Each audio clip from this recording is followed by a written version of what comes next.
Sanda Livija dolazi nam iz Slavonskog Broda. Ova mlada magistra ekonomije razvija turizam Brodsko-posavske županije i glas je mladeži HDZ-a. Uspješna je sportašica koja je na svjetskim prvenstvima osvajala zlatne medalje baveći se tekvandoom.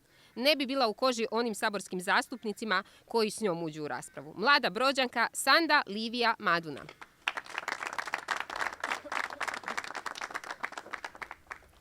Poštovane dame i gospodo, dragi predstavnici medija, sve skupa vas najljepše pozdravljam.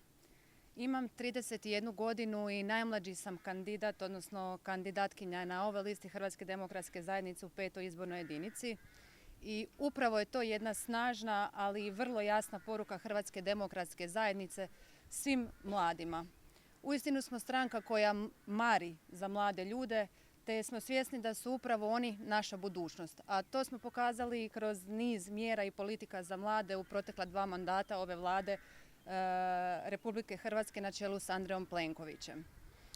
Kroz svoj sportski angažman, ali i kroz rad u zajednici mladeži Hrvatske demokratske zajednice, gotovo svaki dan sam okružena mladim ljudima te jako dobro razumijem njihove potrebe. Stoga ću se snažno zalagati upravo za mlade ljude. Budući da sam i dugi niz godina trenirala tekvando, bavila se sportom, sport je na neki način mene oblikovao kao osobu. Nekad sam imala priliku na sportskim terenima boriti se za nacionalne interese, a sada imam priliku boriti se za nacionalne interese na listi Hrvatske demokratske zajednice. Sport mi je izuzetno važan, stoga ću veliki naglasak i fokus staviti upravo na sport za mlade i djecu, na rekreaciju, ali itekako i na vrhunski sport, jer upravo sport i sportaši su jedna iznimna kategorija, jedna dragocijenjena kategorija u našem društvu, te su mi također izuzetno važni.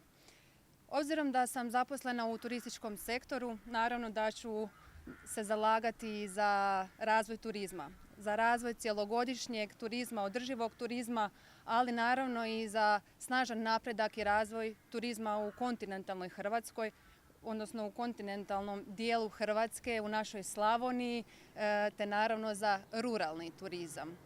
Vjerujem ljudima i istinski vjerujem u ljude, te sam sigurna da će oni prepoznati naš kvalitetan program kao i ove kvalitetne ljude na našoj listi Hrvatske demokratske zajednice 5. izborne jedinice.